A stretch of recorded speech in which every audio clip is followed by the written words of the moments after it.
മുമ്പിൽ ഇനി അലീനയോട് പൗലോസ് മാപ്പ് പറയുന്ന ഒരു രംഗം കാണാനായിട്ട് സാധിക്കുന്നുണ്ട് പ്രേക്ഷകരെ, പ്രിയ കൂട്ടുകാരെ.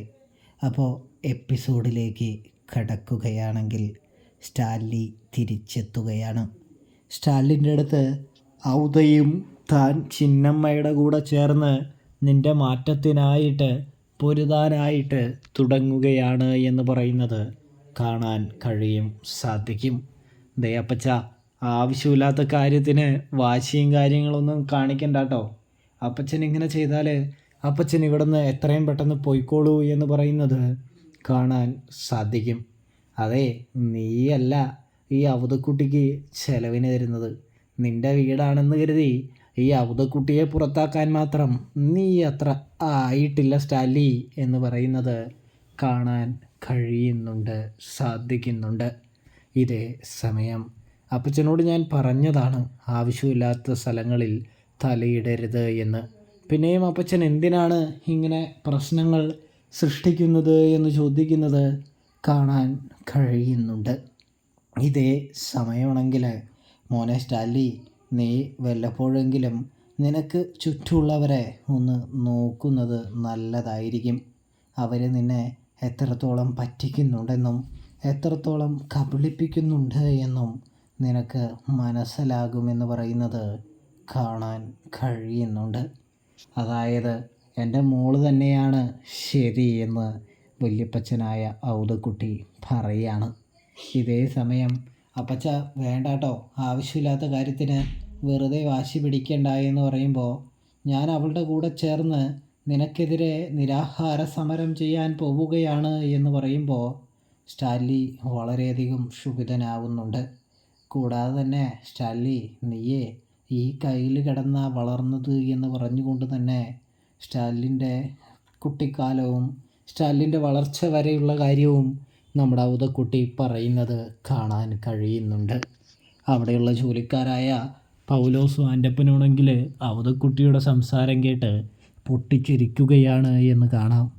ഇതേ സമയം നമ്മുടെ സ്റ്റാൻലി പറയുന്നുണ്ട്, എന്തിനാടാ നിങ്ങൾ പൊട്ടിച്ചിരിക്കുന്നത്, എന്തിനു വേണ്ടിയാണ് എന്ന് ചോദിക്കുന്നത് കാണാൻ സാധിക്കും. ഇതേ സമയം അവർ ചിരി നിർത്തുകയാണ് എന്ന് കാണാൻ സാധിക്കും.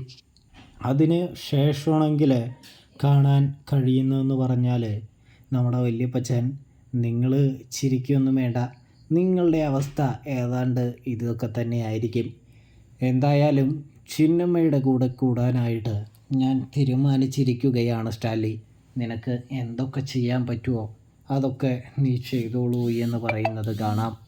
അപ്പോഴാണെങ്കിൽ നമ്മുടെ സ്റ്റാൻലി ആണെങ്കിൽ അപ്പച്ചൻ പറഞ്ഞ കാര്യങ്ങളെക്കുറിച്ച് ആലോചിക്കുകയാണ്. കൂടാതെ തന്നെ അവർ രണ്ടുപേരും ഭക്ഷണം കഴിക്കാത്തത് കൊണ്ട് തന്നെ സ്റ്റാൻലിനും ഭക്ഷണം കഴിക്കാനായിട്ട് സാധിക്കുന്നില്ല എന്ന് കാണാം. സ്റ്റാൻലിൻ രണ്ട് വശവും ചിന്തിക്കുന്നുണ്ട്. വിട്ടുകൊടുത്താൽ പ്രശ്നമാവുമോ എന്നൊക്കെ. ഒടുവിൽ സ്റ്റാൻലി ആ തിരിച്ചറിവിലേക്ക് തന്നെ, ആ ഉത്തരത്തിലേക്ക് തന്നെ കടന്നെത്തുകയാണ് എന്ന് കാണാൻ കഴിയും.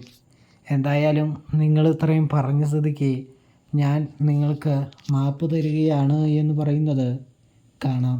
അതായത് നിങ്ങൾ തന്നെ വിജയിച്ചോളൂ, നിങ്ങളുടെ വിജയം തന്നെ നടക്കട്ടെ എന്ന് പറഞ്ഞുകൊണ്ട് സ്റ്റാൻലി മുട്ടുമടക്കുകയാണ്. അപ്പോഴാണെങ്കിൽ അലീനയ്ക്കാണെങ്കിൽ ഔദക്കുട്ടിക്കാണെങ്കിലും വളരെയധികം സന്തോഷമാകുന്നുണ്ട്.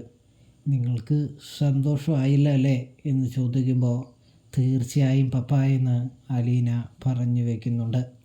ഇതേ സമയം സ്റ്റാൻലി അതീവ ദുഃഖിതനാണെന്ന് കാണാം. അപ്പോൾ അലീന പറയുന്നുണ്ട്, പപ്പ ദുഃഖിക്കുകയൊന്നും വേണ്ട, പപ്പ വിചാരിക്കുന്ന മാതിരിയേ ഇവിടെ കാര്യങ്ങൾ നടക്കുകയുള്ളൂ. അതിന് ഞാൻ പപ്പയ്ക്ക് 100% ഗ്യാരണ്ടി തരികയാണ് എന്ന് പറയുന്നത് കാണാൻ സാധിക്കും. ഇതേ സമയം നമ്മുടെ പൗലോസിനെയും ആൻ്റപ്പനെയും ജോലിക്കാരെ മുഴുവനെയും വിളിച്ചിട്ട് സ്റ്റാൻലി പറയുന്നുണ്ട്, നോക്കിക്കോ, ഇനി ഇവൾ പറയുന്നതാണ് നിങ്ങൾ അനുസരിക്കേണ്ടത്. എന്തൊക്കെ പാചകം ചെയ്യണമെന്നും എന്തൊക്കെ വാങ്ങണമെന്നും എങ്ങനെയൊക്കെ പാചകം ചെയ്യണമെന്നും ഇവളായിരിക്കും ഇനി തീരുമാനിക്കാനായിട്ട് പോകുന്നത്. എൻ്റെ അനുമതി നിങ്ങൾ തേടേണ്ടതില്ല. എൻ്റെ മോൾക്ക് ഇഷ്ടപ്പെട്ട മാതിരി നിങ്ങൾ ജീവിച്ചാലും ചെയ്താലും മതി എന്ന് പറയുന്നത് കാണാൻ കഴിയും. ഇതേ സമയമാണെങ്കിൽ നമ്മുടെ പൗലോസിനാണ് അത് വലിയ പണി കിട്ടുന്നത്.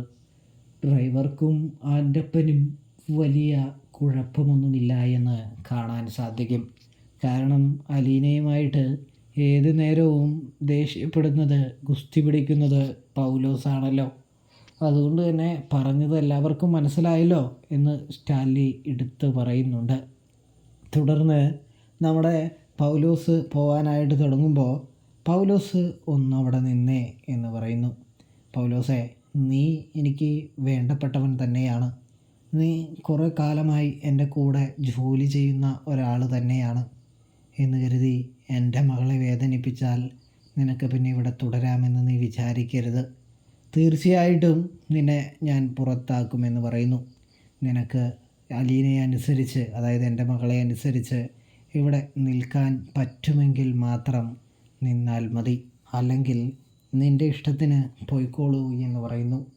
അത് കേട്ട നമ്മുടെ പൗലോസാണെങ്കിൽ ഒന്നും മിണ്ടാതെ നിൽക്കുകയാണ് എന്ന് കാണാം. കാരണം പൗലോസിനറിയാം ഇത്രയും നാൾ താൻ നെകളിപ്പ് കാണിച്ചത് കേണൽ സാറിന് ഉള്ളത് കൊണ്ടാണ്, കേളൻ സാറിൻ്റെ അഹങ്കാരം കൊണ്ടാണ്. അതുകൊണ്ട് തന്നെ ഇനി അത് നടക്കില്ല എന്ന് തിരിച്ചറിയുന്നു. അതുകൊണ്ട് പൗലോസ് ഒന്നും മിണ്ടുന്നില്ല എന്ന് കാണാൻ സാധിക്കും. തുടർന്ന് പൗലോസാണെങ്കിൽ പോവാണ്. അപ്പോൾ പൗലോസിനെ പിന്തുടർന്ന് അലീനയും പോകുന്നുണ്ടെന്ന് കാണാം. പൗലോസേട്ടാ, എനിക്ക് പൗലോസേട്ടനോട് പ്രത്യേകിച്ച് ശത്രുതയോ വിദ്വേഷമോ ഒന്നും തന്നെ ഇല്ല എന്ന് അലീന പറഞ്ഞു വയ്ക്കുന്നു. പൗലോസേട്ടൻ നല്ല രീതിയിൽ ജോലി ചെയ്യുന്ന ഒരാളാണെന്ന് എനിക്കറിയാം. ചെറിയ ചെറിയ പോരായ്മകൾ, ചെറിയ ചെറിയ കള്ളത്തരങ്ങൾ, ചെറിയ ചെറിയ മിസ്റ്റേക്കുകൾ, ഇതാണ് പൗലോസേട്ടനിലെ ഉള്ള ഏക കുഴപ്പമായിട്ട് ഞാൻ കാണുന്നത്. അത് പൗലോസേട്ടൻ ചെയ്ത് ശീലിച്ച രീതിയാണ്. അതിലാണ് മാറ്റം വരുത്തേണ്ടതെന്ന് പറയുന്നു. ഇത്രയും നാൾ അഴിഞ്ഞു കിടന്ന ഒരു വീടാണ്. ഇനി ഈ വീട് ഉയർത്തിക്കൊണ്ടുവരാനാണ് നമ്മൾ ഒറ്റക്കെട്ടായി നിന്ന് പരിശ്രമിക്കേണ്ടത് എന്ന് പറയുന്നു. ഇതേ സമയം പൗലോസാണെങ്കിൽ അലീനയോട് പറയാണ്, കുഞ്ഞെ ക്ഷമിക്കണം, തെറ്റുപറ്റിപ്പോയി എന്ന് പറയുന്നത് കാണാനായിട്ട് കഴിയുന്നുണ്ട്, സാധിക്കുന്നുണ്ട്. ഇതേ സമയമാണെങ്കിൽ നമ്മുടെ അലീന പറയാണ് തെറ്റ് പറയേണ്ടതില്ല എന്നും പറയുന്നത് കാണാൻ സാധിക്കും. അപ്പോൾ റിവ്യൂ ഇഷ്ടപ്പെട്ടാൽ സബ്സ്ക്രൈബ്